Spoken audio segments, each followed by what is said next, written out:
อันยังอันยัง I love your singing อาจารย์ชอบการร้องเพลงของเรา I am very pleased that we had an energetic song ไม่เปิด ก็ดีมากเลยนะที่เรามีเพลงที่ปลุกนะกำลังของเราขึ้นมาในยามบ่ายอย่างนี้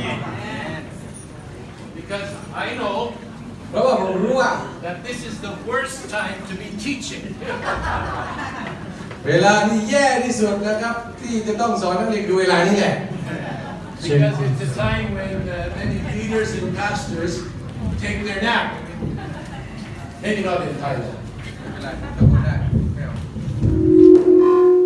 ว่าอะไรนะ This is the time where many pastors and leaders take their nap. ทดสอบ นี่เป็นเวลาที่นะครับสีบานนะครับแล้วก็ผู้รับใช้เนี่ยมักแกะหนีไปนอนหลับ But today you will have to break that habit at least for the next 3 days. แต่วันนี้เราจะต้องเลิกนิสัยนั้นเสียและสร้างนิสัยใหม่แล้วค่อยกลับไปนอนแบบนั้นอีก 2-3 วันข้างหน้า And I'll do my best to keep you awake. อาจารย์จะพยายามสอนเราอย่างดีแล้วก็พยายามจะไม่ให้เราหลับแต่ดูแล้วสงสัยจะไม่ได้เขาหลับอยู่แล้วบางคน Wonderful. So how are we doing so far? ทุกคนจะสบายดีกันไหมครับตอนนี้ We're still on the same journey together. เรายังไปด้วยกันอยู่หรือเปล่าครับขอบคุณพระเจ้าคนที่รู้ไปดีสักกัน Now I did say, if you don't get the first full point, you may as well go home. ผมก็ไม่ได้บอกว่าถ้าจำ4 ข้อแรกก็ไม่ได้กลับบ้านไปเลยไม่ใช่นะครับไม่ต้องกลับอยู่ด้วยกัน Because if you don't get it, the rest is wasting your time. แต่อาจารย์แค่บอกว่าถ้าที่สอนมาเมื่อเช้าเนี่ยเป็นสารตั้งต้นเนี่ยถ้าไม่รู้เนี่ยนะครับไม่ยอมรับไม่ได้ต่อไปอาจจะไม่ค่อยมีความหมายอะไร Because servant leadership is, as we said, first and foremost about thinking others first. เพราะว่าการรับใช้แบบรับใช้คนอื่นผู้รับใช้คนอื่นเนี่ยเริ่มต้นที่ด้วยการคิดถึงคนอื่นก่อนเป็นอันดับแรก And I know that if you stayed for this session, probably we're still together. ก็อาจารย์ก็คิดว่าถ้ายังกลับมาอยู่แสดงว่าเมื่อเช้านี้โอเคเข้าใจอยู่นะขอบคุณพระเจ้า So you've identified who you should be serving. เราได้นะครับมองหาใครสักคนหนึ่งแล้วใช่ไหมครับว่าเราจะรับใช้ใครดีดีครับ You know who that is, and God knows who that is. แต่เรารู้ว่าคนนั้นที่เราจะรับใช้คือใครพระเจ้าก็รู้ด้วยว่าเราคิดถึงใคร So the next point, we talked about adding value. The next point is when you think others first, you need to learn and understand how to express gratitude. ก็คืออันแรกที่เสร็จไปแล้วนะครับก็คือให้คุณได้อันที่ 2ที่เรารู้จักแสดงท่าทีแห่งการขอบคุณคนอื่นนะครับยินดีที่เขาได้ช่วยเราชื่นชมคนอื่น Expressing gratitude when you think like a servant leader means that you understand that nobody owes you anything. แสดงท่าทีแบบนี้นะครับก็คือท่าทีแห่งการที่เรารู้ว่าไม่มีใครเป็นหนี้อะไรเราเลย You don't take things for granted when people do some things for you or do things for the church or the organization. ท่าทีแบบนี้ก็คือท่าทีแห่งการที่ไม่แสวงหาผลประโยชน์ต่อตัวเองใดๆทั้งสิ้นนะครับในสิ่งที่คนอื่นกระทำต่อเรานะครับเช่นเราได้รับตำแหน่งนู้นนี่นั่นก็ไม่ไปหาผลประโยชน์จากตำแหน่งนี่คือลักษณะของ express So as I mentioned, Canadians like to say thank you a lot. อย่างที่อาจารย์บอกว่าคนแคนาดาชอบพูดติดปากเลยนะครับว่าขอบคุณมากมายเลย Whether they say it from their heart or not, that's another matter. อาจารย์ก็ไม่รู้ว่าที่พูดเนี่ยพูดด้วยความเคยชินหรือเปล่าพูดด้วยความจริงใจครับมันแค่เรื่องหนึ่งช่างมันเถอะ But it's not just a Canadian thing. I believe it's a servant leadership thing. แต่ผมคิดว่าการขอบคุณรู้จักขอบคุณคนอื่นเนี่ยมันไม่ใช่เป็นที่คนชาวแคนาดาชอบพูดกันแต่ว่ามันเป็นหน้าที่ของผู้รับใช้พระเจ้าที่รับใช้คนอื่น It's recognizing people's value that they bring to your life. มันเป็นการตระหนักนะครับแล้วก็ยอมรับถึง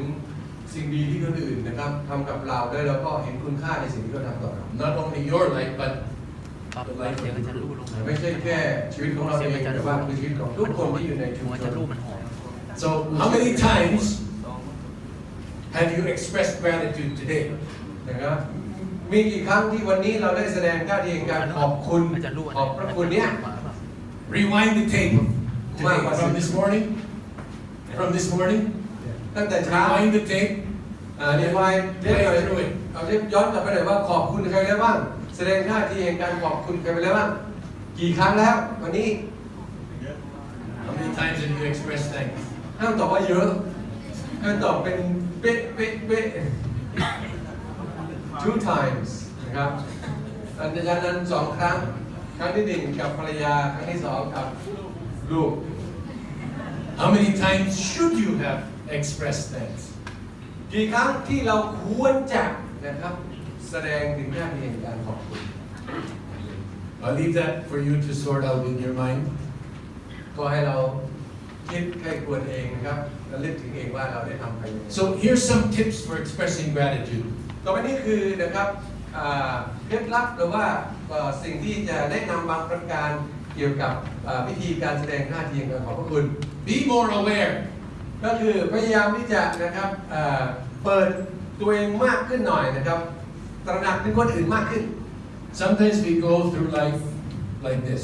คือเวลาบางคนเดินเนี่ยไม่มองใครเลยไม่รู้ว่าจะชนใครอยู่ข้างๆใครยิ้มให้ใครอะไรไม่สนใจเลยนะครับเดินก้มหน้าก้มตาดูว่าข้างล่างจะมีเศษตังอะไรอยู่สนหรือเปล่า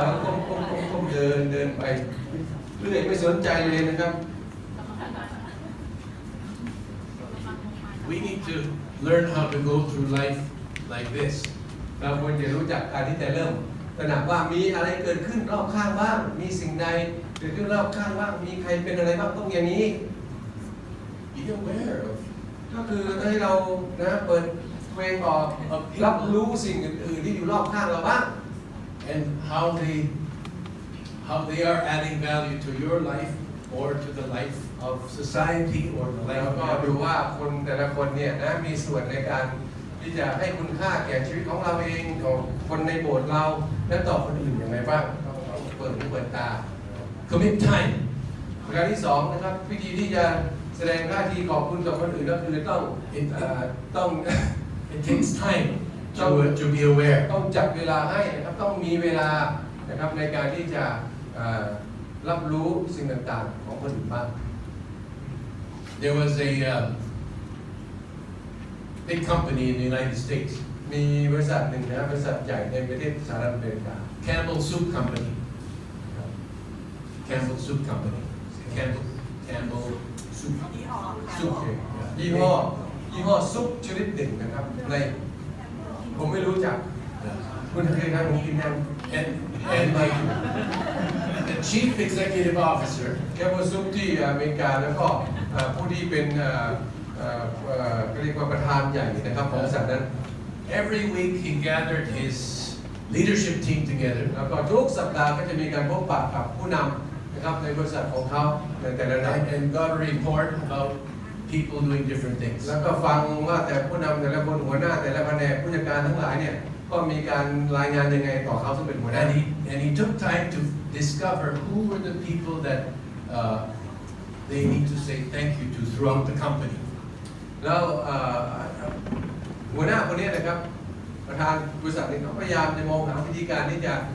ว่ารู้ว่าใครเป็นใครในบริษัทใครทำอะไรบ้างและพยายามจะขอบคุณในสิ่งที่คนเหล่านั้นทำเพื่อบริษัทของเขา And they identified them. นะครับเขาก็พยายามรู้จักคนนั้นว่าเป็นใครเป็นใคร Then he sat down and wrote a handwritten thank you note to each of those people หลัง throughout the จากคนเห company. ล่านั้นรายงานทุกอย่างแล้วเขาก็จำว่าคนนี้พูดอะไรบ้างคนนี้พูดอะไรบ้างแล้วก็เขียนชื่อแต่ละคนแล้วก็ใช้ลายมือของเขาเองในการเขียนขอบคุณแต่ละคน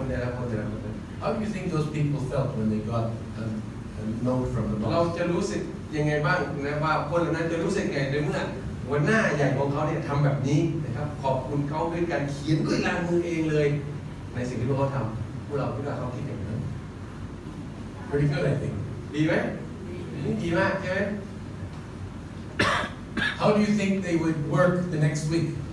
คิดว่าต่อไปเนี่ยพวกผู้จัดการทั้งหลายที่มารายงานเนี่ยจะทำงานในสัปดาห์ต่อไปอย่างดีหรืออย่างดีไหม สู้ตายเลยนะครับ Very good. And then take action. การที่3ก็คือนะครับทำอะไรบางอย่าง Don't just say, "Oh, I think I should be thanking this person." ไม่ได้บอกว่าโอ้อยากจะขอบคุณคนนั้นคนนี้สำหรับนู่นนี่นั่น Be intentional. Take action and be intentional. ก็คือต้องมีการตั้งใจนะครับที่จะทำอะไรบางอย่างเพื่อคนนั้นจริงๆแสดงถึงท่าทีการขอบคุณ The next point, best practice is serve unconditionally. ประการที่3นะครับหลักปฏิบัติประการที่3ของการรับใช้พระเจ้าแบบผู้รับใช้คนอื่นก็คือว่ารับใช้อย่างไม่มีเงื่อนไขนะครับไม่มีนู่นนี่นั่นไม่มีแต่เพราะอะไรเงี้ย This one is a little harder than the others. อันนี้อาจจะเป็นข้อที่ค่อนข้างยากกว่านะครับ2ข้อที่ผ่านมา We can add value to people and help them in areas they need help. เราอาจจะให้คุณได้กับคนอื่นแล้วก็ช่วยคนอื่นในสิ่งที่พวกเขาทำไม่ได้ And we can say thank you. เราอาจจะพูดได้นะครับไม่ยากว่าขอบคุณ But serving unconditionally is a little harder. แต่รับใช้แบบไม่มีเงื่อนไขนะครับไม่มีอะไรต่างๆที่มาเป็นแง่เป็นอะไรต่างๆให้เราเนี่ยไม่ง่าย That means serving without any strings attached or any hidden agenda. การรับใช้อย่างไม่มีเงื่อนไขถือว่ารับใช้ด้วยความบริสุทธิ์ซื่อสัตย์ไม่มีรับลมคมในไม่มีสิ่งใดที่เป็นนะครับวาระซ่อนเร้นความคิดชั่วร้ายใดๆอยู่ในชีวิตผลประโยชน์ไม่มีเลย Let's walk through this. เราอาจจะไปดูว่าการทำเนี้ยจะต้องทำยังไง The first step is identify the need. ประการที่1ก็คือว่าต้องพยายามจำแนกหรือพยายามรู้ให้ได้ว่าความต้องการคืออะไร Somewhere in your life of work or ministry, there might be many needs. ในบางครั้งบางคราวนะครับในการบริบทของการรับใช้ของเราเนี่ยอาจจะมีความจำเป็นความต้องการหลายอย่าง Identify one of them for now. พยายามที่จะคิดถึงนะครับความจำเป็นอะไรสักอย่างหนึ่งในเวลานี้ And then remember your why. Remember your purpose. ประการที่2ก็คืออย่าลืมนะครับจุดประสงค์ในชีวิตของเรา So the purpose for a spiritual leader is จุดประสงค์นะครับหรือเป้าหมายของการเป็นผู้นำฝ่ายวิญญาณก็คือ to take people from where they are ที่จะนำกลุ่มคนของพระเจ้านะครับจากที่เขาอยู่ to where God wants them. ไปถึงที่พระเจ้าต้องการให้พวกเขาไปหรือเป็น Right? So you have the need, you know your why. Now เราเห็นความจำเป็นและเรารู้ว่าบทบาทของเราเนี่ยคืออะไร then add value to those you lead. จากนั้นก็นะครับจดจ่อแล้วก็ให้คุณค่านะครับแก่คนที่เรานำเขานั้น And expect nothing in return. และอันที่สำคัญคืออย่าคาดหวังสิ่งใดเป็นการตอบแทนจากที่เราช่วยเขารับใช้เขานั่นน่ะอย่าไปคาดหวัง Don't expect a pat on the back. แม้แต่ว่าเรารับใช้แล้วเดี๋ยวอาจารย์ต้องมาตบไหล่แล้วบอกว่าขอบคุณมากทำได้ดีมากอย่างนี้ก็ไม่ต้องคิด Don't expect a thank you. อย่าคิดแม้กระทั่งว่าเดี๋ยวเขาคงมาขอบคุณเราอันนี้ก็จะผิดหวังอย่างเพราะ The servant leader must be willing to give thank yous, but don't expect thank yous. คือผู้นำที่แบบผู้รับใช้เนี่ยนะครับก็ต้องพูดขอบคุณคนอื่นแต่ไม่ต้องคาดหวังว่าคนอื่นจะขอบคุณคุณหรือเปล่า If you get a thank you, it's a bonus. ถ้าเราได้รับการขอบคุณจากคนอื่นมาก็ถือว่าเป็นของแถมเป็นโบนัสกันแล้วกันถ้าไม่ได้ไม่เป็นไรไม่ท้อใจทำต่อได้ Now, if you're training other leaders to be servant leaders, you need to train them to give thank yous. ดังนั้นเวลาเราฝึกฝนคนอื่นให้เป็นผู้รับใช้แบบรับใช้คนอื่นเนี่ยเราก็ต้องบอกเขาว่าให้รู้จักขอบคุณคนอื่นนะ But do not live waiting for a thank you. แต่ส่วนตัวของเราเนี่ยอย่าไปรอนะครับให้คนมาขอบคุณก่อนนะครับเราอาจจะผิดหวังอาจจะมีใครเป็นขอบคุณเราก็ได้นะครับอย่าให้สิ่งนี้มันทำให้เราพอใจ I'm going to take you to the next slide here. ต่อไปดูสไลด์ต่อไปนะครับ Jesus gave an interesting parable. พระเยซูได้เล่าเรื่อง เข้ามาที่น่าสนใจมาก And I think it's important enough, we need to get somebody to read it in Thai. Luke 17, 7 to 10. นี่ให้ใครสักคนหนึ่งเสียงดังฟังชัดอ่านไม่ตะกุกตะกักครับอ่านพระวจนะนี้เป็นภาษาไทยบทนี้นะครับมีใครอยากจะอ่านไหมครับลูกาบทที่17ข้อ7ถึงข้อ10ครับอ่านชัดถ้อยชัดคำ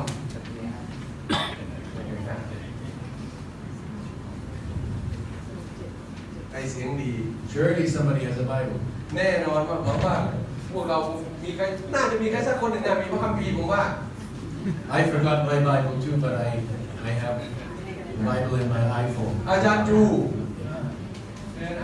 ถ้าพวกท่านมีบ่าวออกไปไถนาหรือเลี้ยงแกะ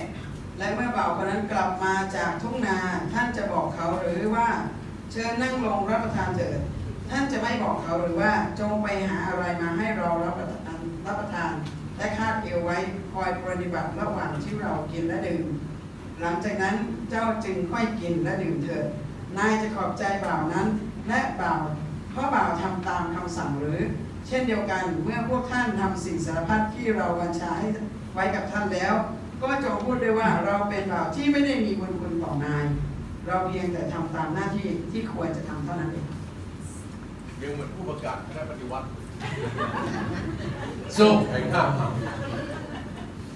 who do you identify with? นะครับเราคิดว่าเราควรจะเป็นคนไหนเนี่ยจะเป็นบ่าวหรือจะเป็นนาย The one who has the servant จะเป็นนายหรือเปล่า the servant? หรือจะเป็นบ่าวนะ This was actually a trick question from Jesus. เป็นขี่ขาสีมะนาวเทียมได้เป็นบ่าวหรือเป็นนาย It's a servant. Huh? We identify. We should identify with the servant. Do we identify with the servant? เราควรจะนะครับเป็นบ่าวใช่ไหมแต่จริงๆเราเป็นบ่าวจริงๆไหม Because Jesus said, เพราะพระเยซู will one of you who has a servant, one of you who has a servant. Jesus said, will one of you who has a servant. พระเยซูบอกว่าในพวกคุณเนี่ยนะครับมีใครบ้างนะครับที่จะเป็นผู้รับใช้คนอื่น You see, Jesus was setting them up. พระเยซูก็เลยนะครับ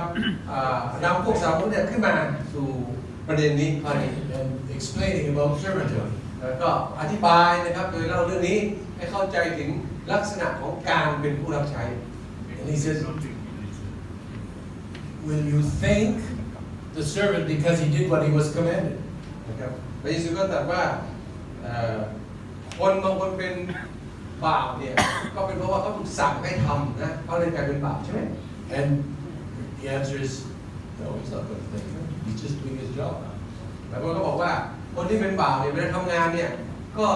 นะครับไม่ต้องได้รับความขอบคุณก็ได้ใช่ไหมเพราะว่าเป็นบ่าวเนี่ยทำยังไงขอบคุณก็ต้องทำอยู่แล้วเพราะเป็นบ่าว Then Jesus says, so you also. พระเยซูก็บอกว่าถ้าอย่างนั้นแล้วเนี่ยเราก็ไม่ควรคาดหวังการขอบคุณจากใครเราเองก็เป็นบ่าวที่ไม่มีบุญคุณต่อนายเหมือนกัน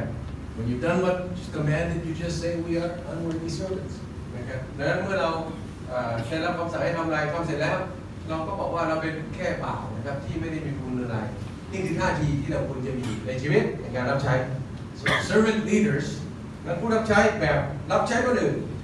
need to identify with the servant part of it. จะต้องนะครับตระหนักและรู้ตัวนะครับว่าเราเป็นบ่าวเราเป็นผู้รับใช้ So what will I have to do ฉะนั้นนะครับข้าพเจ้าจะต้องทำอะไร to change, or what will I have to change to be better at thinking others first? ข้าพเจ้าจะต้องเปลี่ยนแปลงอย่างไรบ้างนะเพื่อจะทำให้ข้าพเจ้าเป็นคนที่คิดถึงคนอื่นนะครับก่อน We'll come back to that in a moment. เดี๋ยวเราจะกลับมาตรงนี้ I have a little video clip, and I asked permission to play it. ต่อไปเราจะขอเปิดคลิปวิดีโอนิดหน่อยนะครับให้เราดู It's เรื่องประกอบการสอน not in English. It's not in Thai. It's in English.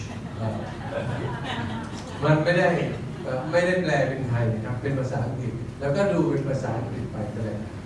Let's see if it works. ดูภาพก็คงเข้าใจ Are you a serving leader or a self-serving leader? It is a choice you will be forced to make.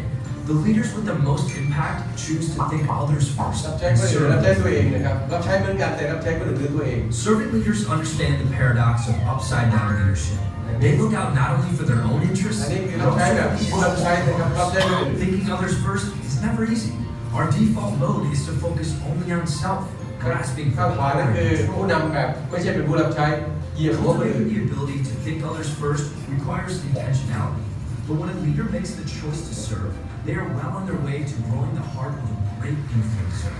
The question is, how can a leader develop such a heart? The first step is to focus on adding value. A big temptation for a leader is to try and extract value from others. Servant ให้ leaders คุณ will ค่าไม่ใช่เอาคุณค่าอ they อกจากค seek น to อื่น help others get what they want to. The added benefit is, when you're thinking about someone else, your mind is automatically turned away from yourself. เมื่อคิดถึงคนอื่นเราจะเลิก The คิดถึง second ตัวเอง practice เมื่อเรา of คิดถึง thinking คนอื่น others first is to express gratitude. There are countless opportunities for a leader to show appreciation from those on the team. Saying thank you in a heartfelt way not only adds value, but it also helps redirect your thinking from self. A third way to establish a heart for others is to serve unconditionally. When you show up and serve with the expectation of value in return, it actually transforms us into selfish leaders. There are many rewards to thinking others first. Obviously, when we add value, express gratitude, and serve unconditionally, it blesses those who lead. เมื่อเราทั้งสามอย่างที่การสอน The ก็ biggest benefit is to ourselves. เป็นพระพรให้ Serving เรา others changes us. If you truly desire to become the best leader you can be, then turn leadership on its head and make the decision to think others first. คิดถึงคนอื่นก่อนอันนี้เป็นท่าทีจะต้องจำไว้จำไว้ I'm sorry I couldn't put it in. อาจารย์บอกว่าไม่ได้ใส่ภาษาไทยให้ But แต่เป็นท่าทีดี I think the pictures คือพยายามเอาภาพที่มาให้เราเห็นจากสิ่งที่สอนแล้ว Okay. The next. Are there any questions? มีคำถามไหมครับคิดถึงคนอื่นก่อนพูดพร้อมกันสิครับคิดถึงคนอื่นก่อน So the question, what will I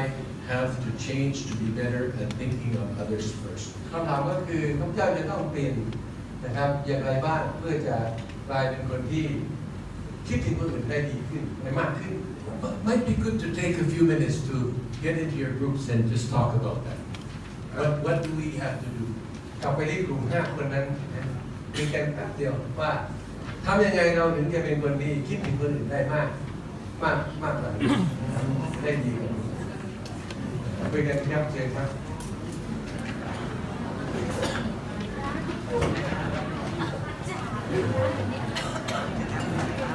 นะครับเราจะต้องเปลี่ยนแปลงอย่างไรเพื่อจะทำให้เราคิดถึงคนอื่นได้มากขึ้นกว่านี้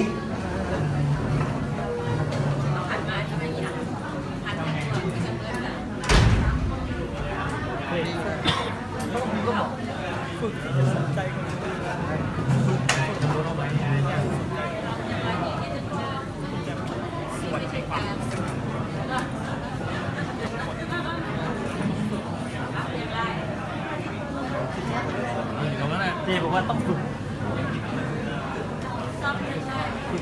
นี่จะคิดยังไงด้วยวิธีไหน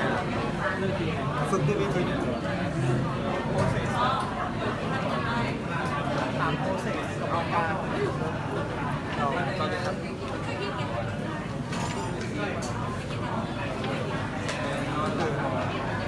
แต่ว่าที่อาจารย์สอนคือว่าถ้าเราจะมองตัวเราเนี่ยมันจะไม่เห็น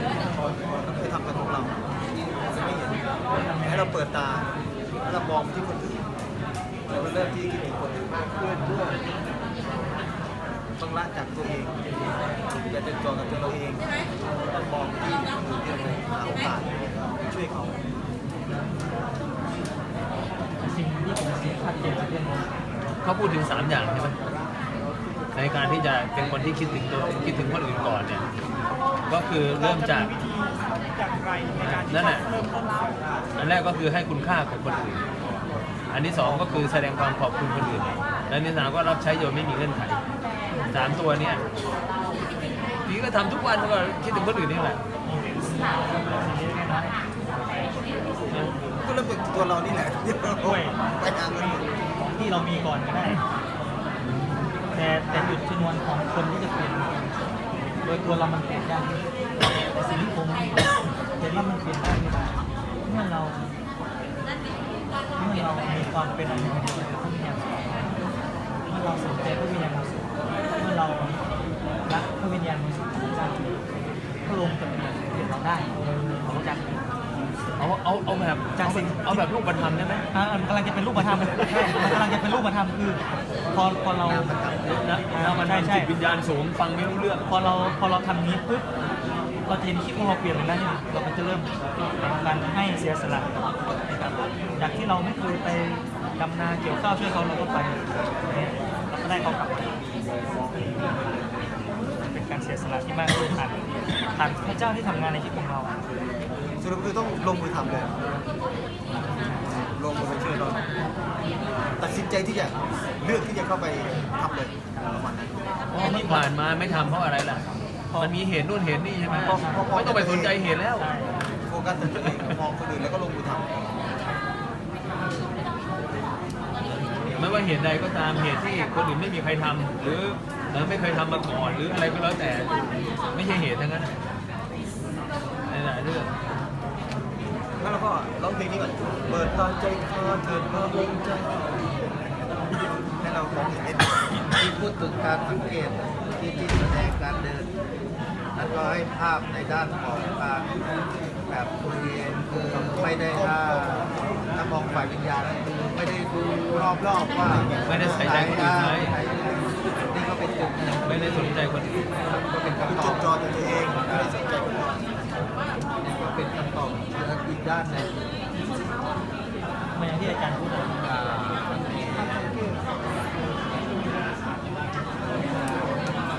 โอเคครับจริงๆแล้วฝึกจำชื่อคนนะมันเป็นการเพิ่มคุณค่าให้คนนะจำชื่อคนได้เนี่ยเริ่มต้นถ้าไม่เคยใส่ใจก็เลยไม่จำชื่อใครมันต้องใส่ใจคนมันถึงจะจำชื่อคนสั้นกระชับแต่ใจความดึงดูดนะอย่าให้ยาวพูดหลายประโยคแต่คุณจำชื่อก็ได้เนี่ยมีคนมีโน่นมีนี่มาเยอะแล้วเพราะว่าคนจึงเขารู้สึกมีคุณค่าเขารู้สึกมีความสำคัญว่าคุณจำเขาได้จำไม่ได้แต่ที่ไม่มีตัวตนอันนี้มีหน้าสิ่งที่เป็นนะครับสำคัญจริงๆนะหนังสือพวกนี้แต่ก่อนออกมาให้คนสวยงามเพื่อจะเอาผลประโยชน์ตัวเองใช่ไหมเราชนะใจคนอะไรหนังสือที่เกี่ยวกับอะไรบ้างครับรู้ว่าคนเราเนี่ยทำอะไรก็เพื่อตัวเองเดินกลับมาครับพูด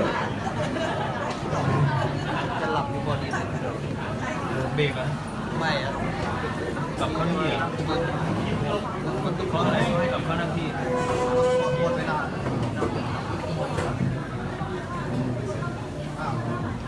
ที่มาว่ามาเลย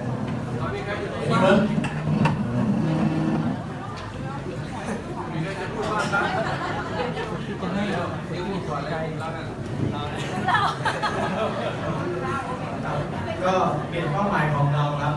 คือความสำเร็จคือความสำเร็จของเราคือการเห็นคนอื่นสำเร็จยังมีส่วนในการทำให้คนอื่นสำเร็จนี่คือสิ่งที่เราต้องเปลี่ยนใช่ไหม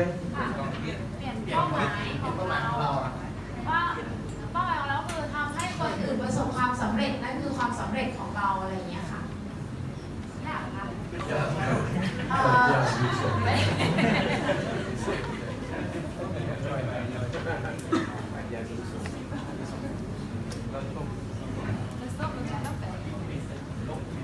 That's a big change that has to happen, right? ผมต้องแปลว่าพยายามคิดถึงนะครับ กว่าผลประโยชน์ของคนอื่นนะฮะเป้าหมายของคนอื่นมากขึ้นมากกว่า Remember, we have the Holy Spirit who helps us. เราไม่ลืมนะครับอย่าลืมว่าเรามีพระเยซูที่จะช่วยเรา What else? คนอื่นมีไหมครับเดี๋ยวครับพูดดังๆนิดนึงนะครับ เราต้องประโยคสั้นๆนะคะ ใช่ใช่ ยอมและอยากเปลี่ยน ยอมและอยาก ยอมก็คือยอมรับว่าเราไม่ได้คิดถึงคนอื่นก่อนอยากเปลี่ยนคือขอพระเจ้าช่วยเราแล้วก็ร่วมมือกับพระเจ้า Willing to change. I remember Pastor Naomi Dowd. อาจารย์จำได้อาจารย์นาวีดาวดี้นะครับซึ่งเป็นพี่เลี้ยงของอาจารย์ She used to teach cell groups, about cell groups and leaders. อาจารย์นาวีดาวดี้ก็ได้สอนนะครับผู้นำซึ่งนำนะครับกลุ่มเซลล์ต่าง And she used to say, I can't change, ๆอาจารย์นาวีมักจะสอนนะครับพูดถึงว่าฉันเปลี่ยนได้ I must change. ฉันจะเปลี่ยน Well, actually, she started Don't be it. and willing to change. I'll start over. Willing to change. ฉันจะเปลี่ยน I can change. ฉันสามารถเปลี่ยนแปลงได้ I must change. ฉันจะเปลี่ยนแปลง ฉันต้องเปลี่ยน ฉันต้องเปลี่ย ฉั น นจะต้องเปลี่ยน So that's a good point. นี่ดีครับคือ Anybody else? เปลี่ยน ฉันเปลี่ยนได้เอาของเราไหมฉันต้อง ข้างหลังรู้ก็ได้นะครับจะได้รู้ว่าพวกเรายังเรียนกันอยู่อาจารย์เอาการครับ ครับ พูดดัง ครับจากผมก็คือเราเปลี่ยนลบให้เป็นบวกครับ เปลี่ยนทัศนคติในความคิด เหมือนกับใน1 โครินธ์บทที่ 13 แล้วผมหานี่ต้องเปลี่ยนเป็นคูณไหมเนี่ยสอนหารเปลี่ยนสอนคูณ Ah, very good. Very good. That's the next point, actually. ๆเรียนต่อไปเนี่ยอาจารย์จะสอนหัวข้อต่อไปอาจารย์ต้องการมาสอนเลย Go to the head of the class. เป็นกลุ่มครับความคิดในกลุ่มครับ Very good. Okay. Anyone else? มีใครอื่นอีกไหมครับด้านหลังมีส่วนร่วมหน่อยดีอาจารย์ดีอาจารย์ต้องเสียงสันติภาพ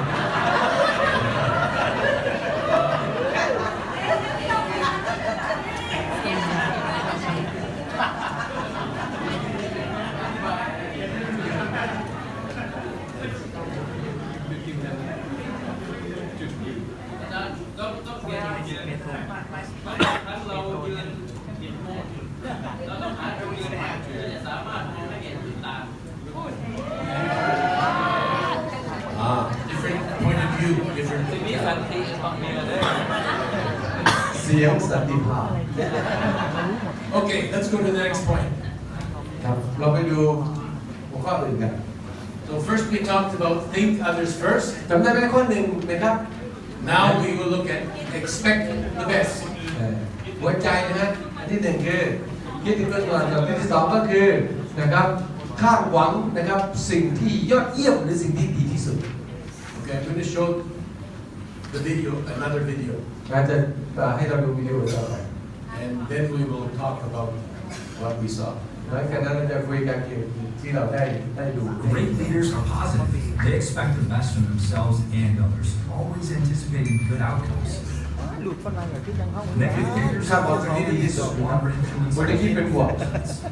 Being pessimistic, they create a cloud of doubt and fear, which limits the potential of those they lead. คนที่คิดลบก็จะมันมีความ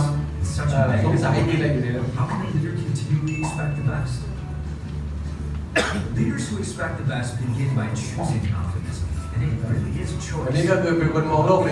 แง่บวกนะครับคนที่ Tomorrow possessing an attitude of possibility and positivity. พยายามคิดถึงสิ่งที่เป็นไปได้ They believe in the potential มองโลกในแง่บวก and seek to encourage team members to reach for their best. Their optimism becomes contagious as others พยายามเป็น become สิ่งที่ดีที่สุดให้ได้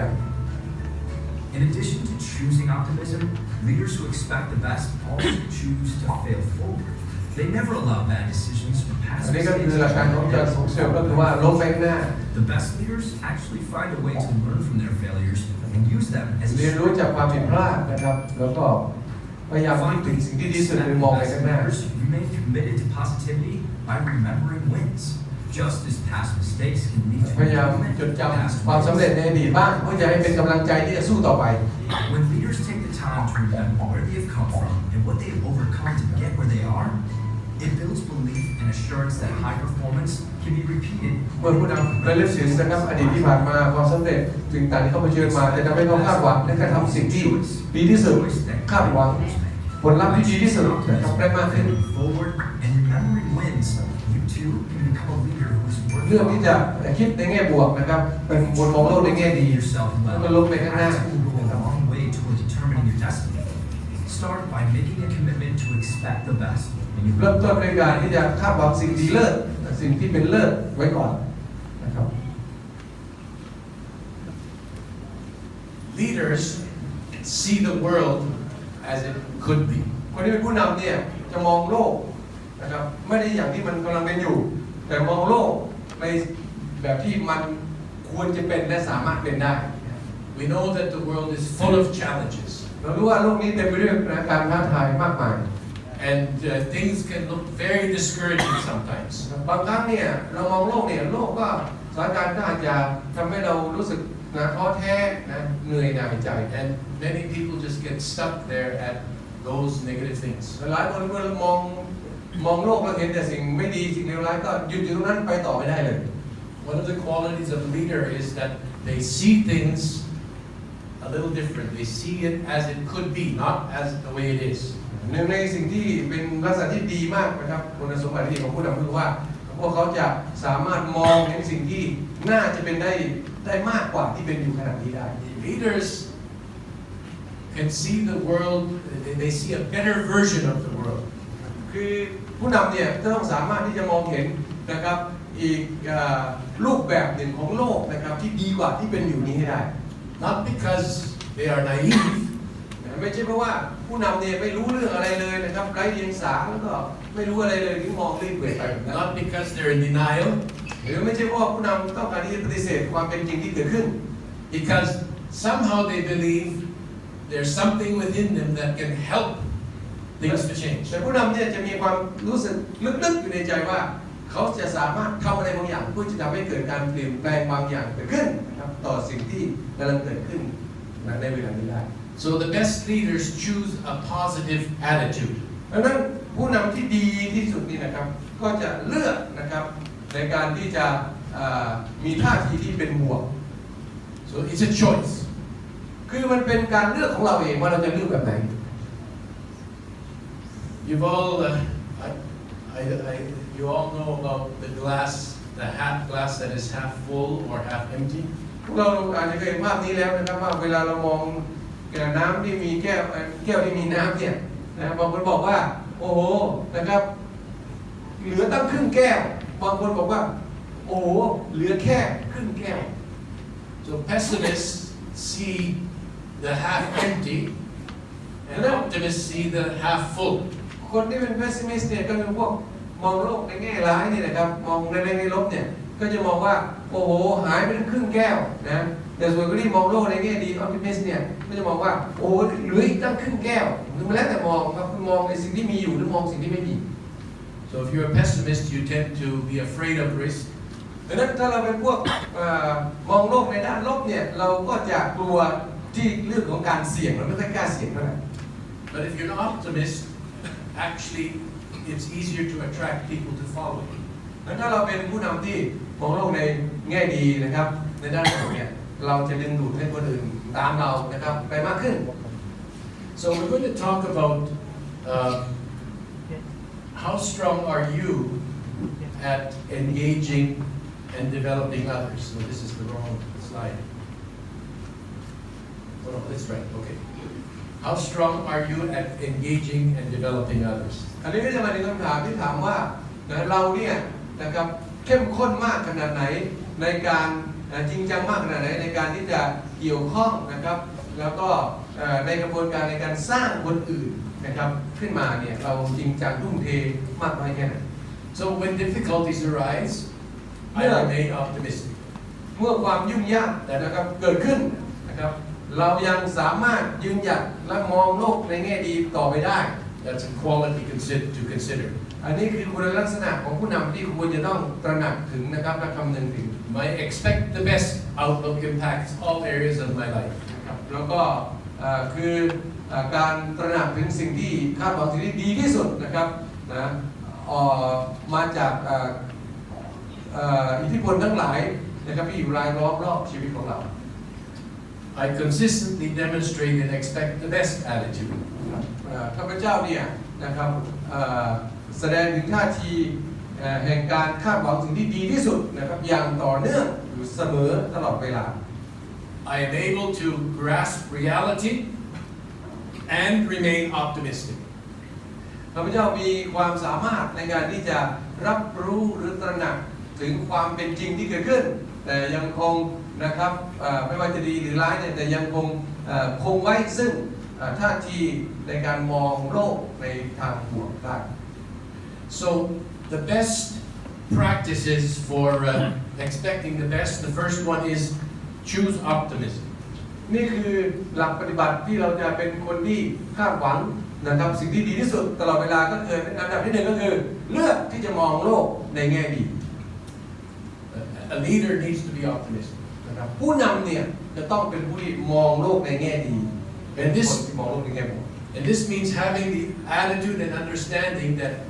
you can't control the circumstances, but you can control your attitude. อันนี้ก็คือความสามารถนะครับที่ในการที่จะรู้จักตัวเองว่าเราไม่สามารถที่จะควบคุมสถานการณ์ต่างๆที่รอบข้างได้แต่เราสามารถควบคุมท่าทีที่มีต่อสถานการณ์ที่เกิดขึ้นนั้นได้ If difficulties happen in life or in ministry, ว่าความยุ่งยากลำบากเกิดขึ้นในชีวิตส่วนตัวหรือว่าในงานรับใช้ many of them are out of our control. มีผู้นำจำนวนมากก็นะครับควบคุมตัวเองไม่ได้ควบคุมอารมณ์ความรู้สึกไม่ได้เลย You can't change it. นะครับสถานการณ์ที่เกิดขึ้นเนี่ยเราเปลี่ยนสถานการณ์ไม่ได้ But you can change your attitude toward it. แต่ว่าผู้นำที่ดีเนี่ยยังสามารถควบคุมท่าทีนะครับต่อสถานการณ์อันเลวร้ายที่เกิดขึ้นนั้นได้อยู่ And your attitude can move you toward having an impact in the midst of those circumstances. แล้วก็ท่าทีที่ดีเนี่ยนะครับก็จะสามารถเคลื่อนเราหรือนำเราไปมีอิทธิพลต่อสถานการณ์นะครับที่กระทบต่อเรานั้นได้ As Christian leaders, we have every reason to be optimistic. ในนั้นเราเป็นคริสเตียนเนี่ยเรามีเหตุผลมากมายที่จะสนับสนุนว่าเราควรจะเป็นผู้ที่มองโลกในแง่ดี If God is for us, who can be against us? โรมบทที่8 ภาษาเมธ 3:2 บอกว่าถ้าพระเจ้าอยู่กับเราใครจะต่อสู้เราได้ If we can't be positive, who can? ถ้าเราเนี่ยคริสเตียนเนี่ยไม่สามารถเป็นคนที่มองโลกในแง่ดีแล้วนะโลกเนี่ยจะยังมีใครเป็นอย่างนั้นได้ไหม God is with us. God is for us. พระเจ้าอยู่กับเราใช่ไหมเอเมนไหมพระเจ้าอยู่เพื่อเรา He already gave us His Son, พระเจ้าประทานพระบุตรของพระองค์ให้เราเรียบร้อยแล้ว which is His most precious thing. ซึ่งเป็นสิ่งที่ดีที่สุดที่พระเจ้าประทานให้แก่มนุษย์ And He will also give us everything else we need. แล้วก็พระเจ้าก็ยังทรงประทานทุกสิ่งที่เราจำเป็นต้องการนั้นให้กับเรา But sometimes we end up in leadership having to deal with pessimists. บางครั้งเราก็จบลงการรับใช้หรือว่าการนำของเรานะด้วยการเป็นคนที่มองโลกนะครับในแง่ไม่ดีเสมอ We know the biblical story of the 12 spies in Numbers chapter 13 and 14. ครับในหนังสือกันดารวิถีบทที่13และ14เราได้เห็นท่าทีนะครับของผู้สอดแนมนะครับทั้ง12คน This was a confrontation of optimists versus pessimists. ในเหตุการณ์นี้ก็เป็นเหตุการณ์ของการเผชิญหน้ากันระหว่างคนที่มองโลกในแง่ดีกับคนที่มองโลกในแง่ร้าย There were 10 who saw the enemy. มี10 คนไปสอดแนมกลับมาเห็นแต่ศัตรูเท่านั้น Oh, they're like giants. โอ้พวกนั้นเป็นยักษ์ใหญ่ 2 saw God. มี2 คนเท่านั้นที่ยังเห็นพระเจ้าในสถานการณ์เหล่านั้น 10 saw their own weaknesses. 10 คนเห็นแต่ความอ่อนแอสู้ไม่ไหวของเขา Oh, we're like grasshoppers. เราเป็นเหมือนตั๊กแตนนะครับเหมือนมดตัวน้อยๆเลย 2 saw God's power. 2 คนยังเห็นว่ามีฤทธิ์อำนาจของพระเจ้ายิ่งใหญ่ Now in that case, ฉะนั้นในเหตุการณ์นั้น the 10 pessimists won the day. นะครับ10 คนนั้นน่ะก็คล้ายๆว่าเหมือนกับว่าจะชนะวันนั้นน่ะเพราะพวกเขาเยอะกว่า And the leadership of the whole nation was slowed down. แล้วก็การนำนะครับของโยชัยเซเวนั้นก็รู้สึกจะเสื่อมลงนะครับเสื่อมถอยลงเพราะว่าพวกฝั่ง10 คน Until they would die in the wilderness. นะครับแล้วก็ความคิดกับ10 คนนี้มีผลต่อการเดินหน้าต่อไปของอิสราเอลเป็นอย่างมากจนกว่า10 คนนี้ตายไปแล้วในเดือนกันดาร The optimists lived longer. ครับแต่คนที่คิดในแง่บวกนี่อายุยืนนะครับ They outlived all of their peers. นะครับพวกเขายังมีชีวิตอยู่ต่ออีกนานนะครับแต่ส่วน10 คนนั้นอายุสั้น And eventually entered the land. แล้ว 2 คนนั้นน่ะก็ได้เข้าไปในแผ่นดินพระสัญญาดังนั้นจำไว้ว่าคิดในแง่ลบเนี่ยอายุสั้น So what are some tips for choosing optimism? ต่อไปก็จะเป็นของแถมนะครับบางอย่างที่จะช่วยให้เรารู้ว่าเราจะเป็นคนที่คิดในแง่บวกได้ไง Start with a vision. คิดในแง่บวกเนี่ยเริ่มต้นด้วยการมีนิมิตนะครับมีนิมิต God has given you a vision of a better reality. พระเจ้าให้เรา Start with that. พระเจ้าให้เรามีความฝันมีนิมิตนะครับที่เราจะมองเห็นสิ่งที่ดีกว่าที่เป็นอยู่ตรงกว่านี้ให้ยึดตรงนั้นไว้ให้มัน Like Moses presented the vision of the land flowing with milk and honey. เหมือนโมเสสนะครับได้พรรณนาถึงนะครับภาพของดินแดนนะครับที่เขากำลังจะไปในน้ำนมและน้ำพึ่งไหลบริบูรณ์ And then remember your why. ประการที่2ก็คืออย่าลืมคิดถึงตัวเองว่าเรานะครับอยู่เพื่ออะไรนะครับ Taking the people from where they are เราคือผู้นำเราจะนำคนของพระเจ้าจากที่ที่พวกเขาอยู่นะครับไปในที่ที่พระเจ้าต้องการให้เขาอยู่นี่คือหน้าที่ของเรา to where God wants them to be. พาพวกเขาไปถึงที่ที่พระเจ้าต้องการให้คนของพระองค์ไปนั้น Like Moses was taking the people from Egypt เหมือนโมเสสนำคนจากประเทศอียิปต์ to the promised land. ไปถึงดินแดนแห่งพระสัญญา So in being optimist, you have to keep your focus on the better future and the why. เพราะนั้นการที่จะเป็นคนที่คิดในแง่บวกได้เนี่ยเราต้องคิดถึงอนาคตคิดถึงความฝันคิดถึงสิ่งที่เรากำลังจะไปถึงนั้นอยู่เสมอ And learn to see the good in others. แล้วก็ประการที่3นะครับก็คือเรียนรู้จากการที่จะพยายามมองเห็นสิ่งดีในชีวิตของคนอื่น Some people are very negative. คนบางคนเนี่ยเป็นคนที่แบบนะมองทุกอย่างเป็นลบไปหมดจริง They look at a person ๆแต่บางคนก็มองคน and they see only the poor qualities. เห็นแต่สิ่งไม่ดีในชีวิตคนอื่นเนี่ยคนอื่นไม่มีอะไรดีเลยนะครับ But a servant leader who is optimistic will see the possibilities. แต่ผู้นำแบบผู้รับใช้เนี่ยนะครับจะมองเห็นศักยภาพส่วนดีในชีวิตของคนอื่นความเป็นไปได้ศักยภาพในคนอื่น Jesus, when he looked at Simon, พระเยซูคริสต์เมื่อพระองค์ทรงทอดพระเนตรดูซีโมน didn't just see a wavering disciple. นะครับพระองค์ก็ไม่ได้เห็นว่าเป็นคนที่พลิกไปพลิกมาใช่ไหมครับ He saw the rock. พระองค์ได้เห็นว่าซีโมนนั้นในที่สุดจะแข็งแกร่งมั่นคงประดุจนะครับหินผา And gave him a new name. แล้วพระองค์ก็เลยให้ชื่อใหม่แก่เปโตร Refuse to dwell on your circumstances. นะครับผู้นำที่มองโลกในแง่บวกเนี่ยก็จะปฏิเสธนะครับที่จะอยู่ในเอาตัวเองเนี่ยอยู่ในสถานการณ์นั้น Focus on what will be. แต่เขาจะเอาตัวเขาไปอยู่ในสิ่งที่เขาจะเป็นข้างหน้าในอนาคตนั้นตลอดเวลา And then smile. และผู้นำที่มองโลกในแง่บวกนั้นจะเป็นคนที่ยิ้มบ่อย Practice. ๆยิ้มสิครับตอนนี้ยิ้มเลยครับ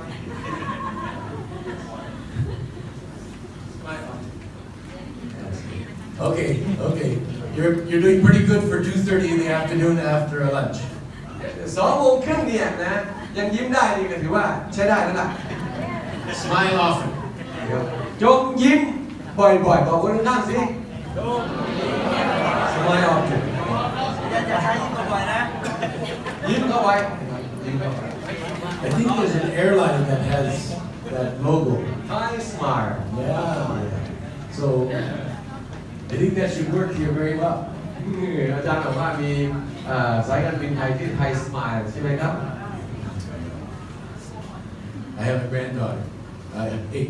eight grandchildren, but one granddaughter in particular. อาจารย์มีหลานนะครับ8 คนแล้วครับแต่ว่ามีหลานคนหนึ่งที่พิเศษ When she walks in her room, เมื่อหลานคนนี้นะครับเข้ามาในห้อง her smile is so bright. ผู้หญิงนะฮะหลานผู้หญิงโอ้ยิ้มหวานมากเลยยิ้ม We don't need any lights when she's there. เมื่อเดินเข้ามาในห้องทุกอย่างรื่นรมไปหมดเพราะรอยยิ้มนะครับของหลานคนนี้นะ Some people have that personality. บางคนเนี่ยนะพอปรากฏตัวนี่โลกทั้งโลกนี่โหนะสดใสทุกคนชื่นชมดีมากแต่แค่เห็นแค่รอยยิ้มนี่โอเคบางคนนี่ไม่อยากเห็นหน้าเลย So not everybody has the same brightness of smile. อาจารย์บอกว่าบางคนยิ้มเนี่ยแต่ก็โลกก็ไม่สดใสนะแต่บางคนมีรอยยิ้มที่ทำให้โลกสดใสจริงๆ But we can all smile. แต่ไม่ว่าจะยิ้มไม่สดใสหรือไม่สดใสเราทุกคนต่างก็ยิ้มได้ใช่ไหม It actually helps when you smile. It actually helps you to be optimistic when you smile. นะมันเป็นเรื่องที่น่าสนใจมากคือว่าคนที่ยิ้มเนี่ยส่วนใหญ่มักจะมองโลกในแง่ดี So smile often. นั้นจงยิ้มบ่อยๆของคนข้าง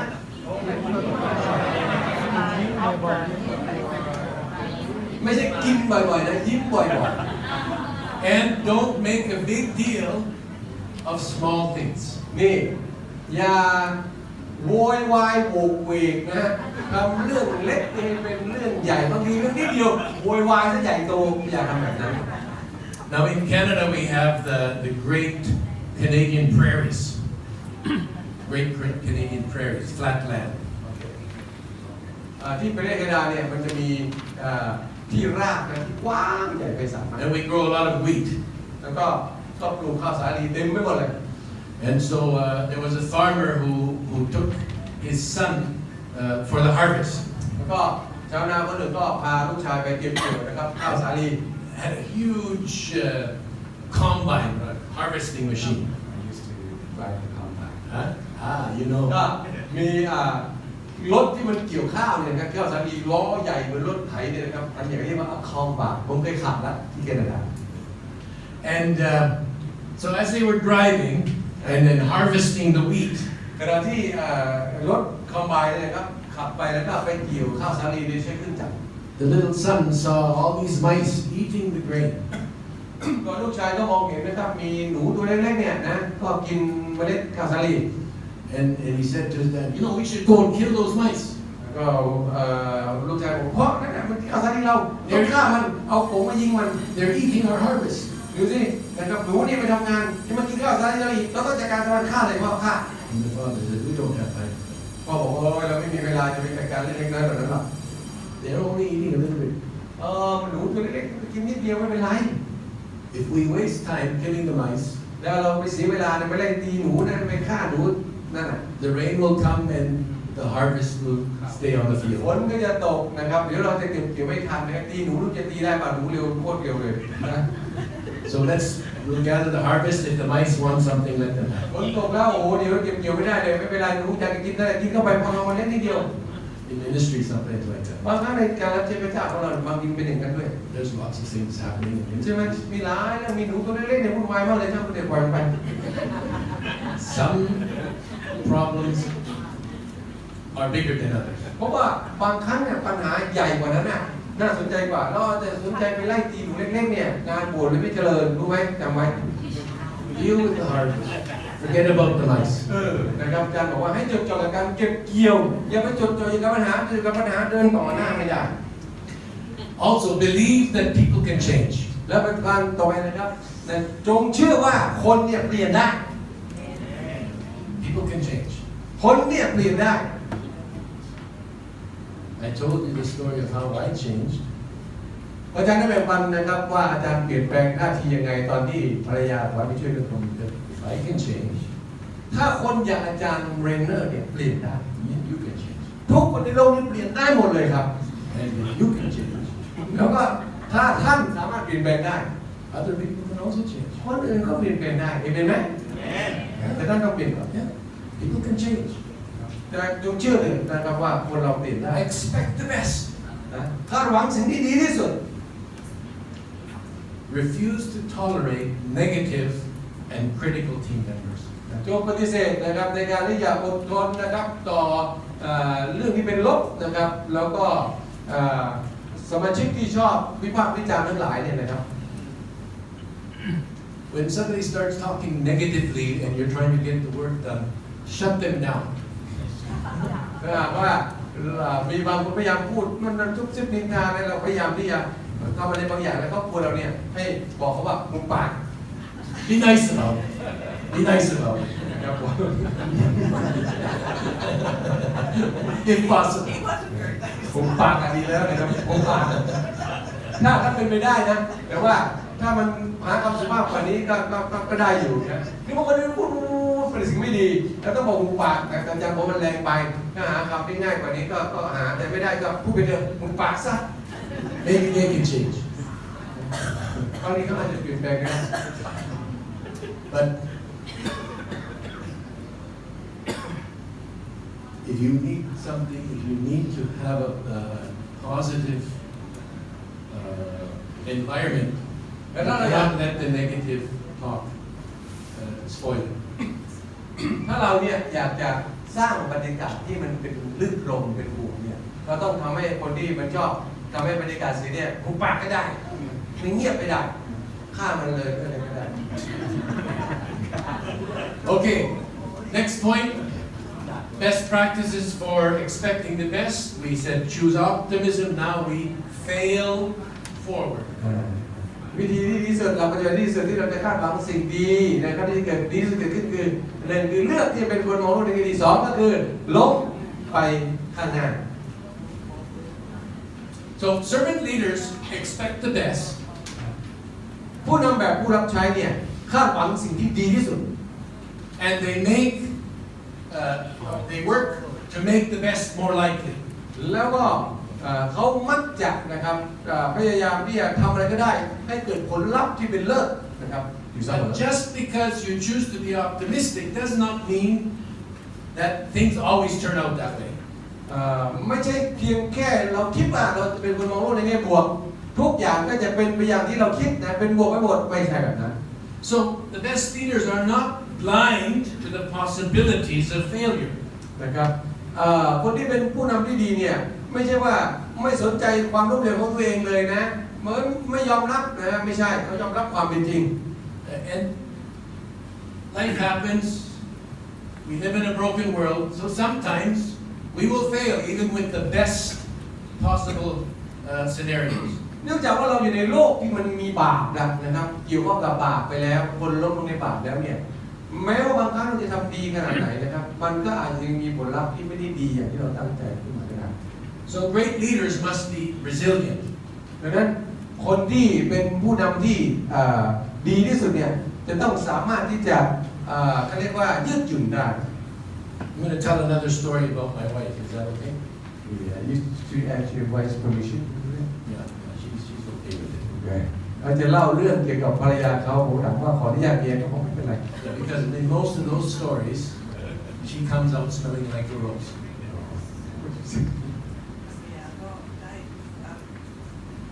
ออกมา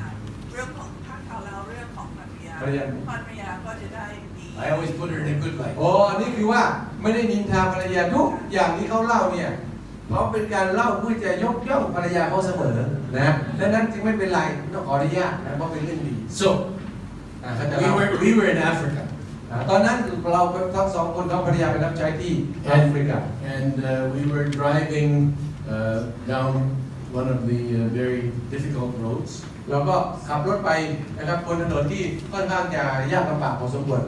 And then suddenly there was a rainstorm. แต่ทันใดนั้นก็มีนะครับพายุฝนมา And the road became like a river. แล้วก็ถนนก็เป็นเหมือนกับแม่น้ำเหมือนน้ำก็ไหลบ่าเลยเหมือนแบบ full of mud. เต็มไปด้วยโคลน I'm telling this story because this picture reminds me of what we. เราเล่าเรื่องนี้นะครับเพราะว่าภาพนี้ทำให้ผมคิดถึงเหตุการณ์ในครั้งนั้น And so we had to get out and walk. รถต่อไปต่อไม่ได้เราไม่ได้ต้องลงจากรถเพื่อจะเดิน And all of a sudden, แต่ท่านใดนั่นเอง it was a serious thing. มันเป็นเรื่องแบบเครียดนะครับมันเป็นเรื่องยากลำบาก So all of a sudden my wife starts laughing. ขณะที่เราเดินไปย่ำโคลนไปนั่นนะครับประเด็นนั้นภรรยาผมก็หัวเราะขึ้นมาทันทีทันใด She found it funny that we had to pick up our feet from the mud and walk through the ภรร water. ยาของผมก็รู้สึกว่าตอนแรกออกมานี่รู้สึกจะไม่ค่อยดีแต่เดินไปดูมันจะมันเหมือนกันดีกว่านะยกขาขึ้นขาเราหนักๆมันเดินก็เดินย่ำไปแล้วหัวเราะขำๆไปตามทาง He said, "Why are you laughing? This isn't funny. ผมก็เลยบอกภรรยาว่าหัวเราะทำไมมันสนุกตรงไหนเนี่ย You should look at yourself.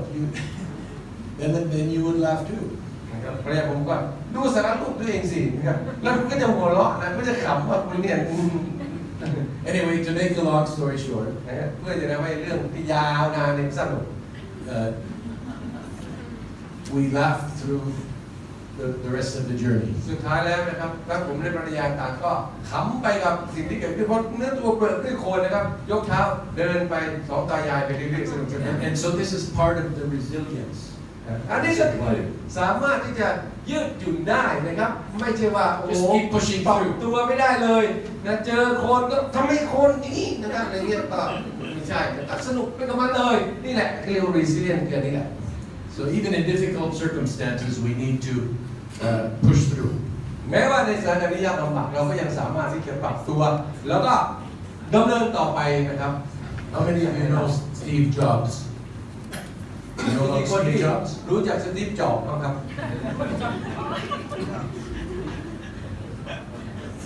He's responsible for this. นี่สตีฟจ็อบส์เนี่ยนะครับ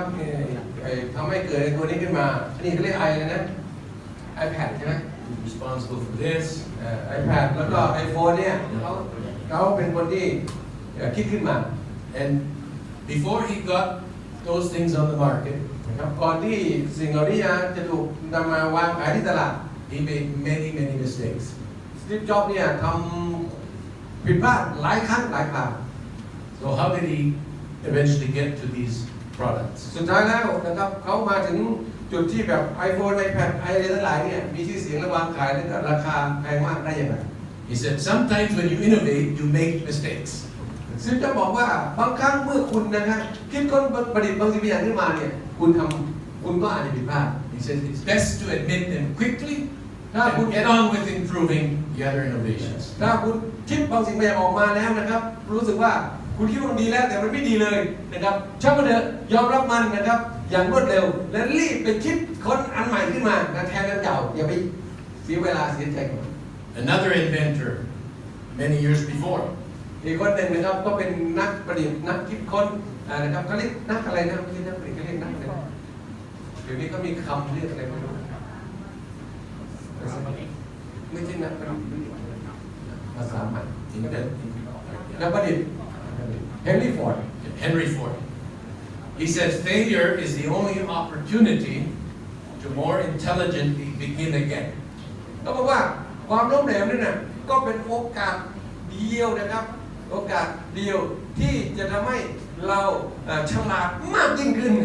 ในการที่จะเริ่มต้นต่อไป There's no disgrace in honest failure. นะครับไม่มีความเสียใจใดๆนะครับกับความล้มเหลวนะครับที่ซื่อสัตย์หรือที่จริงใจ There's disgrace in fearing to fail. แต่มันเป็นเรื่องที่น่ารังเกียจนะครับในการที่เราจะกลัวความล้มเหลวนะครับ What is past is useful only as it suggests ways and means for progress. สิ่งที่ผ่านไปแล้วนั้นจะมีประโยชน์ก็ต่อเมื่อมันจะช่วยเรานะครับแนะนำเราถึงทางที่ดีกว่าในการที่จะก้าวหน้าต่อไป This is the secular world. อันนี้เป็นไม่ใช่พระคัมภีร์นะครับเป็นคำของคนของโลกแต่ว่าเป็นคำคมที่ดีมากของลิฟอร์ด Here's what the Bible says. และนี่คือพระวจนะของพระเจ้าบอกนี้ Proverbs 24:16. ข้อ10บทที่24ข้อ16 For though the righteous fall 7 times, they rise again.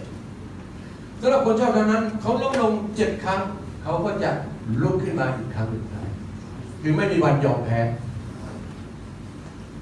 The Lord makes firm the steps is another it's a psalm. The Lord makes firm the steps of one who delights in Him. นะพระเจ้าในหนังสือสรีนะครับพระเจ้าได้ทรงทำให้ย่างก้าวของผู้ซึ่งไว้วางใจในพระองค์นั้นมั่นคงอีกครั้ง Though he stumble, he will not fall. แม้ว่าเขาจะล้มลงเขาจะสะดุดเขาก็จะไม่ล้มลงและนอนเหยียดหยาม For the Lord upholds him with His hand. เพราะพระเจ้าจะพยุงเขาขึ้นด้วยพระหัตถ์ของพระองค์ The Apostle Paul, he said, "We are hard pressed on every side, เปาโลได้กล่าวนี้ว่าเราถูกนะครับขนาบรอบด้าน but not crushed. แต่เรายังไม่ถูกกดขยี้นะครับให้แหลกไป Perplexed, but not in despair." นะครับเราถูกกดขี่ทุกสิ่งทุกอย่างนะครับแล้วก็พบกับอะไรหลายอย่างแต่เราก็ยังไม่ท้อแท้ใจ Struck down, but not destroyed. เราถูกตีลงแล้วแต่ก็ยังไม่ตาย So this is speaking of the resilience. อันนี้คือคำคมและก็พจนะที่พูดถึงลักษณะของการที่เราสามารถเป็นคนแบบ resilient ก็คือว่านะครับยืดหยุ่นปรับตัวนะครับแล้วก็ทะลุทะลวงต่อไปได้นี่คือลักษณะของผู้นำ Practical tips for failing forward. ต่อไปอันที่3นะครับนะเราจะล้มไปข้างหน้าเนี่ยล้มไปข้างหน้าจะล้มยังไง Be willing to recognize failure. อันแรกคือว่าจะต้องมีความตั้งใจนะครับที่จะยอมรับความล้มเหลวอย่าปฏิเสธมันให้ยอมรับ Don't cover up failure. อย่าไปปกปิดความล้มเหลวนะจงยินดีจงตั้งใจว่ายอมรับมันนะครับว่าใช่เราล้มเหลว We need to be optimistic, yes. เราจะต้องเป็นคนที่มองโลกในแง่บวกใช่ครับ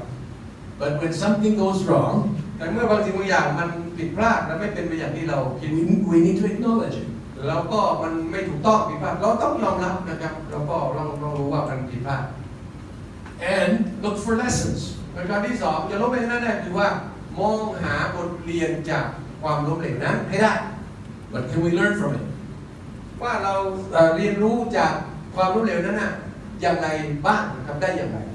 Open yourself up for feedback. ประการที่3ก็คือว่านะครับเปิดรับความคิดเห็นหรือข้อคิดเห็นข้อแนะนำจากคนอื่น So if something goes wrong in the group you're leading or the leadership team, ถ้ามีข้อผิดพลาดหรือความผิดพลาดอย่างเกิดขึ้นในกลุ่มของผู้นำที่เราเป็นผู้นำเขา ask, so what went wrong? ถามเขาครับว่าทำไมถึงผิดพลาดถามความผิดของคนอื่น Did I miss something? Did I do something wrong? เราจะได้เป็นผู้นำจะบอกว่าผมทำอะไรทำให้ทุกอย่างมันผิดพลาดไปไหมถามเขา Did anyone in here do something wrong? หรือว่าพวกเราในนี้มีใครทำอะไรที่ผิดพลาดหรือเปล่าพยายามหาแล้วก็หาไม่ได้และยอมรับ Learn from it. หลังจากนั้นก็เรียนรู้จากความผิดพลาดนะเพื่อจะไม่ต้องผิดพลาดอีก So, just a quick question to yourself. What ต่อไป have ถาม you learned from your failures? ต่อไปถามคำถามตัวเองก็คือว่า เราเรียนรู้อะไรบ้างจากความผิดพลาดของตัวเราถามตัวเองนะเราเรียนรู้อะไรบ้างจากความผิดพลาดของเราเอง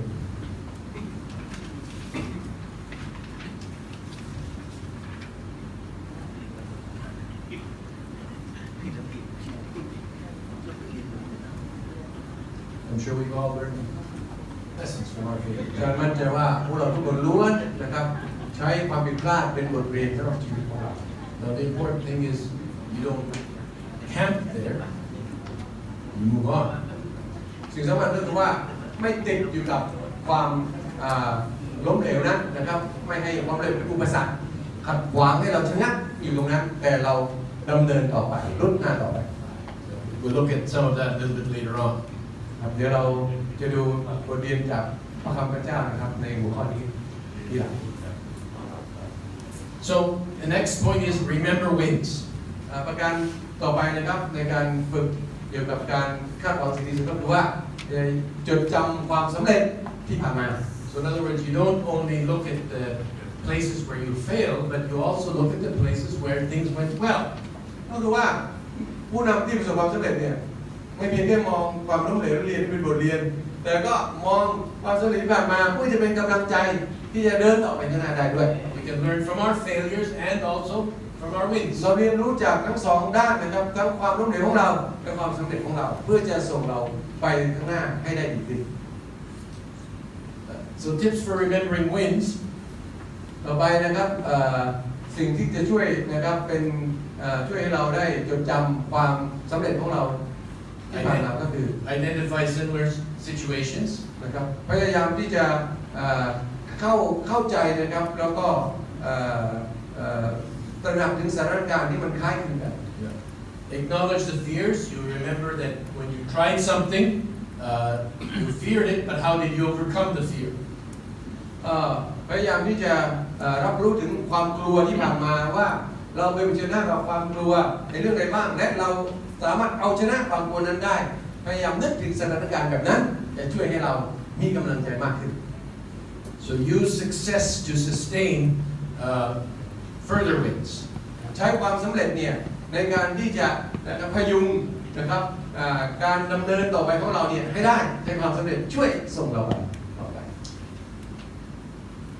So at this point we're going to look at these questions. They're in your notes. ต่อไปเราจะมาดูคำถามที่อยู่ในโน้ตของเรานะครับอยู่ในชีทที่7นี่ So as you look forward to the next 5 years, ข้อ 4 หน้าที่ 4 ข้อที่ 4 นะครับเมื่อคุณคิดไปถึงอีก 5 ปีข้างหน้า what 2 steps in the next week will help you get there? What 2 steps? As you look forward to the next 5 years, what would you like to see? Okay, so you're looking into the future, and then what are the 2 steps? เมื่อคิดไปถึง 5 ปีข้างหน้านะครับมีขั้นตอน 2 ขั้นตอนใดบ้างนะครับที่จะช่วยให้คุณไปถึงจุดที่คุณตั้งใจจะไปให้ถึงข้างหน้านั้นได้ And then the second question, คำถามที่ what is the biggest failure you have experienced as a leader? What did you learn? What have you adjusted? 2ในฐานะที่เป็นผู้นำนะครับคุณได้เคยประสบเคยมีประสบการณ์กับความ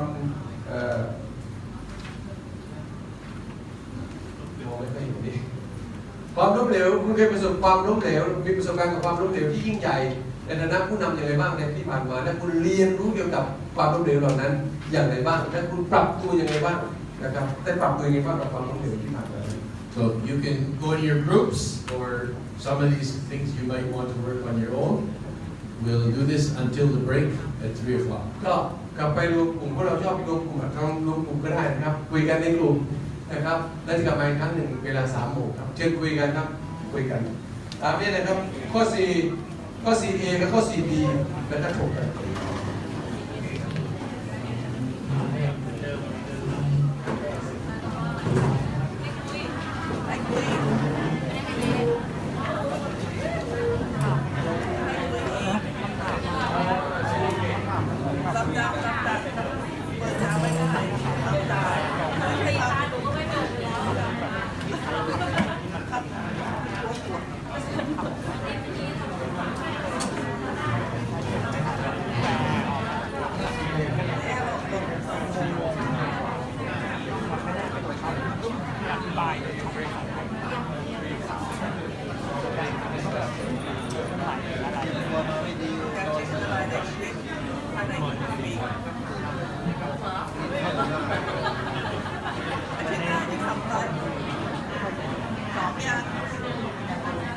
ให้คุยกันนะครับคุยกันไปเรื่อยๆนะคุยกันเรื่อยๆในคำถาม2 คำถามนั้นนะครับแล้วก็เขียนลงไปนะเขียนลงไป3 โมงก็ไปพักได้แล้วกลับมาอีกที3 โมง 15ครับ3 โมงไปพักตอนนี้ยังไม่ต้องพัก3 โมง 3 โมง 15กลับมาคำถามแรกบอกว่าเมื่อคิดถึงไปคิดไปถึง5 ปีข้างหน้าคุณอยากจะเห็นการเปลี่ยนแปลงอะไร5 ปีอยากจะเห็นนะการเปลี่ยนแปลงอะไรว่าแล้วคุณจะทำอะไร2 ขั้นตอนที่จะไปถึงเป้าหมายนั้นในสัป บานาน่า